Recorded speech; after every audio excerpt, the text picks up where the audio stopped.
El 20 de abril de 1999, la localidad de Littleton, en Colorado, se convirtió en escenario de una de las tragedias más impactantes de la historia reciente de Estados Unidos. Aquel martes, 2 estudiantes de último curso de la Columbine School, Eric Harris, de 18 años, y Dylan Klebold, de 17, llevaron a cabo un ataque planificado durante más de un año. La idea original era detonar explosivos caseros en la cafetería para causar una masacre a gran escala y después rematar con armas de fuego a los que quedaran con vida. Pasaron meses elaborando bombas con tanques de propano, anotando cada detalle en sus diarios personales y grabando vídeos en los que hablaban de su odio hacia el mundo y del deseo de dejar una huella que nadie olvidara. Lo que parecía solo el desahogo de 2 adolescentes enfadados se convirtió en una pesadilla real. La mañana del ataque, Eric y Dylan llegaron al instituto vestidos con sus ya características gabardinas negras. Aparcaron sus coches cerca de la entrada y colocaron dentro varios explosivos con temporizador, pensando que estallarían para aumentar el caos. A las 11:10 aproximadamente entraron en la cafetería y dejaron 2 grandes bombas en mochilas que habían preparado con cuidado. El plan era que explotaran en hora punta, cuando la sala estaba llena de alumnos almorzando, provocando decenas de muertes de golpe. Sin embargo, los artefactos fallaron y nunca detonaron. En ese momento, ambos decidieron improvisar. Si las bombas no cumplían su propósito, ellos mismos se encargarían de abrir fuego. A las 11:19 comenzó la matanza. Fuera del edificio se encontraban algunos estudiantes charlando y comiendo en el césped. Eric y Dylan sacaron sus armas y empezaron a disparar indiscriminadamente. Rachel Joy Scott, de 17 años, fue la primera víctima mortal.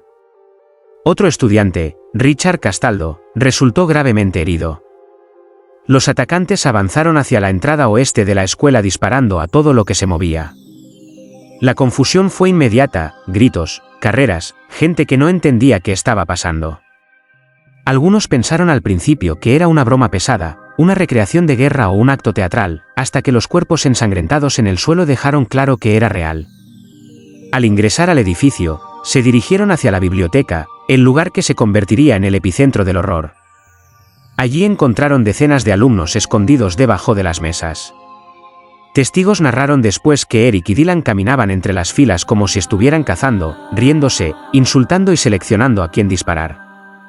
Algunos estudiantes salvaron la vida por pura suerte. Los atacantes miraban debajo de las mesas, apuntaban, a veces disparaban y a veces no. En apenas 7 minutos dentro de la biblioteca asesinaron a 10 estudiantes y dejaron heridos a muchos más. Fue un espectáculo de terror para quienes sobrevivieron, que debieron quedarse inmóviles y en silencio, rezando por no ser descubiertos. Mientras tanto, fuera del edificio reinaba el caos. La policía llegó rápidamente al lugar pero, con los protocolos de la época, se priorizó asegurar el perímetro en vez de entrar de inmediato. Esto significó que los tiradores permanecieron dentro del instituto durante casi una hora sin que fuerzas del orden intervinieran directamente. Se escuchaban detonaciones y disparos, mientras padres desesperados intentaban saber si sus hijos estaban vivos. Algunos estudiantes lograron escapar corriendo entre los arbustos, otros saltaron por las ventanas.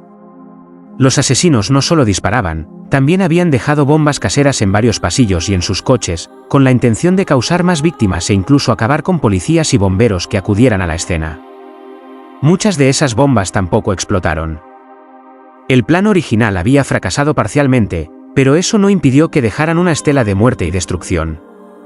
En total, asesinaron a 12 estudiantes y a un profesor, Dave Sanders, que murió intentando salvar a sus alumnos. A medida que el tiempo avanzaba, Eric y Dylan fueron quedándose sin objetivos a su alrededor. Tras el tiroteo masivo en la biblioteca, rondaron por los pasillos disparando esporádicamente, pero ya no encontraron grandes grupos de alumnos. Habían hecho lo que querían hacer, sembrar el terror y convertirse en protagonistas de la masacre.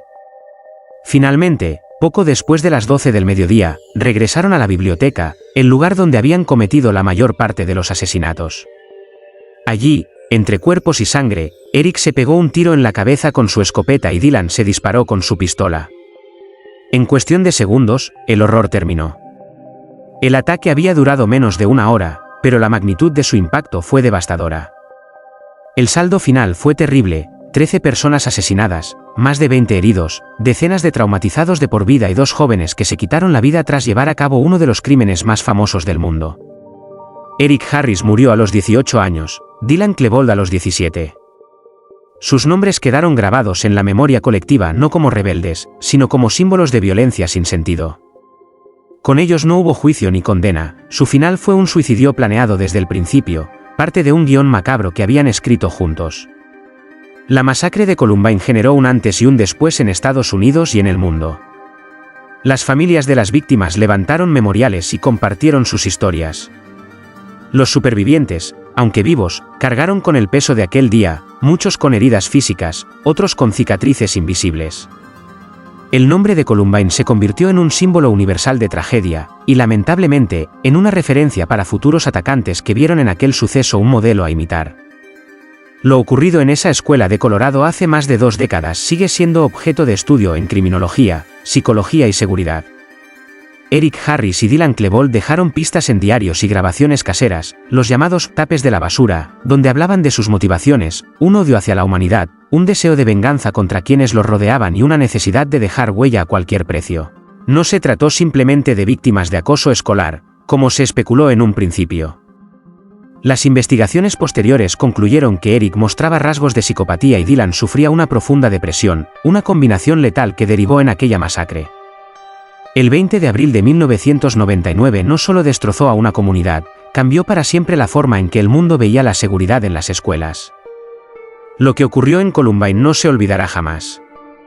Aquella mañana, 13 vidas inocentes fueron arrancadas, decenas más quedaron marcadas para siempre y 2 jóvenes decidieron terminar su historia con un disparo en la sien, dejando tras de sí un eco de dolor y preguntas que aún hoy no encuentran respuesta.